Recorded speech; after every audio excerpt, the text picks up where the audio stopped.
How's it going, everyone? I'm here to review the 1997 S500. I actually noticed that I never really did a video on where I stand today. It's got a little slight mods that the car has from when I got it, and a few nice little touches that I added on. I'm doing a walk around right now, as you could see. It's S500, 1997, like I said. It has the updated tail lights. The older ones have the orange lights that you'll see. So first thing you'll probably notice is the blacked out grille. It's starting to chip. Bumper's actually from Walt. It's a replica though. I don't like the fitment here because I put the front part a little too high. There's no rubber spacing, so I have to lower this front part a little bit and bring this up a little so it doesn't look as goofy. Being in New York City, these guys annihilate your bumper. Aside from painting the bumper, I also have to paint the fender, a little rust spots or rust. The plate, CTO 40. CTO in Russian is 100, which means translates to 100. So you put the two together, it gives you 140. This being the body of the 140. And of course, I'm repping Queens, the city. So that's it with the fogs on. I changed out this marker. It glows orange. I got the yellow fogs. I think it looks really unique on the car. The car doesn't come with fog lights. Well, at least for the lower portion. The fog lights are built in to the headlights like I have right now. Those are the actual fogs on the stock car. This I added on. I wanted to do like a nice yellow match for a little European look. The car has also xenons. This is with all the lights on. If I wanted to, I could also turn off the fogs. It'll just be blue xenons. And that right there is the blue, or blue xenons. So, starting from the front, I explained the wall bumper, the black grille. You go to the side. These aren't the original rims that are on the car. These even aren't the original monoblocks. This is a type of monoblock that are found on the newer S-Class, I believe. They have a thinner spoke. The ones that came with the car are supposed to come with the car. This part is a little thicker, the monoblock. But I actually prefer this look a little bit more than the thicker monoblocks. As you could see, it makes the car look a little bit sleeker, I think. I have to lower the car. You can nearly put my whole hand in there. I already got Bilstein sport shocks and H&R springs for the front and back. I bought H&R springs, and since this car has self-leveling SLS in the back, I don't need the shocks for the back, but I do need the shocks for the front. I bought Bilstein Sport Plus shocks. All around, it's supposed to give me a nice 1.5 higher estimate, depending on the rubber shims that you change out, to 1.3 conservative estimate. If you guys head to the back, you'll see everything is stock aside from the Brabus muffler that I got, the slanted Brabus muffler. Sounds very nice on idle, and even better on when you give it a little gas on throttle.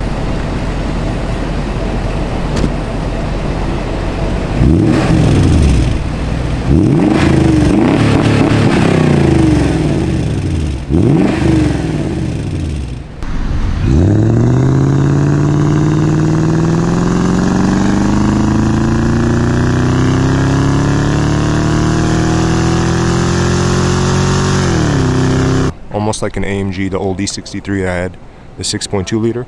Oh, the cool part about this car, for those of you know, you press this button and a nice little handle comes out. There you go.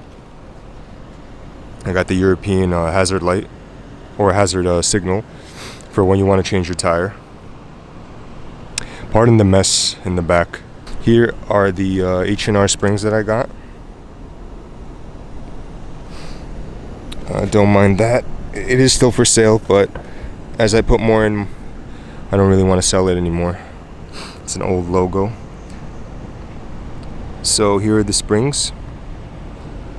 I'm sorry, here are the shocks.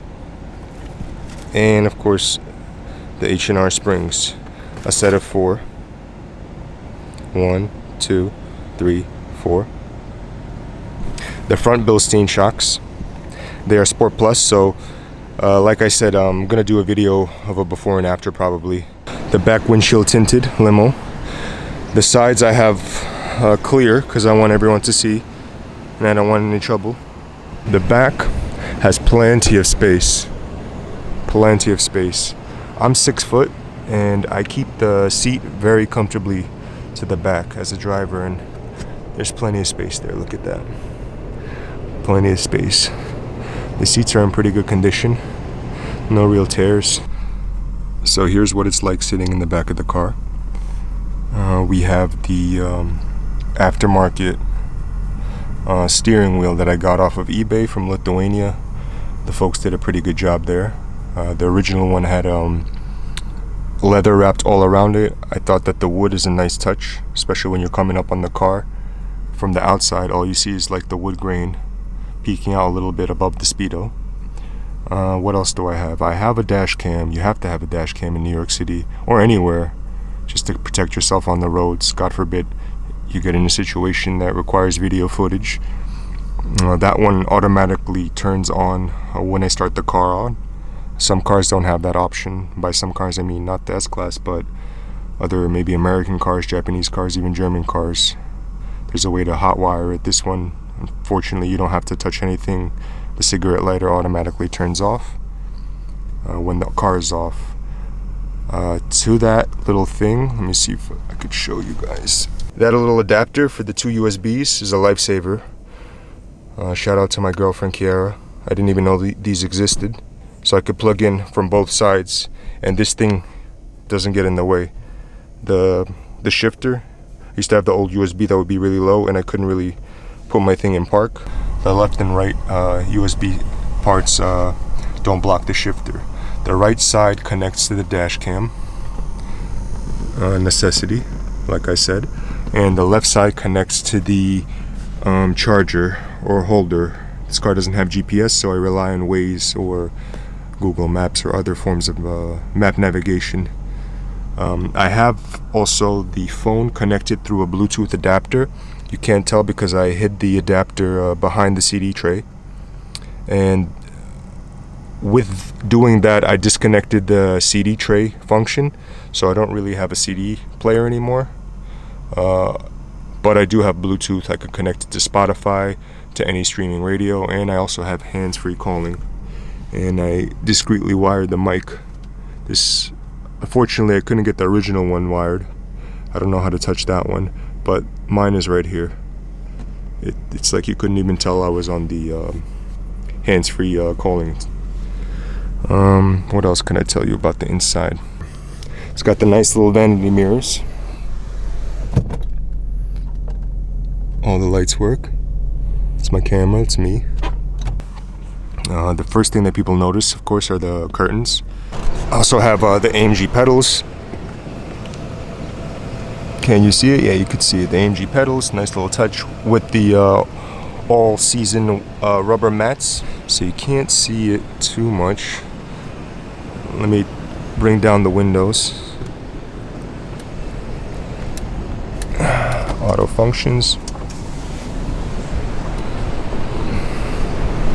Oh, didn't want to close.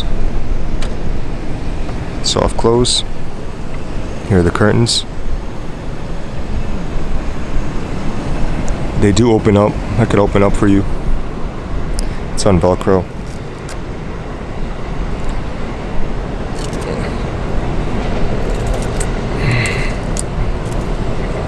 They don't close all the way, but if I wanted to, I could do that. Oh wow, I just noticed the sun is starting to make them fade out. I don't know if you guys can catch that. It's crazy.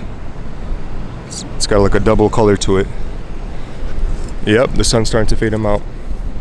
What are you gonna do? And these were expensive too. You're basically paying for the name.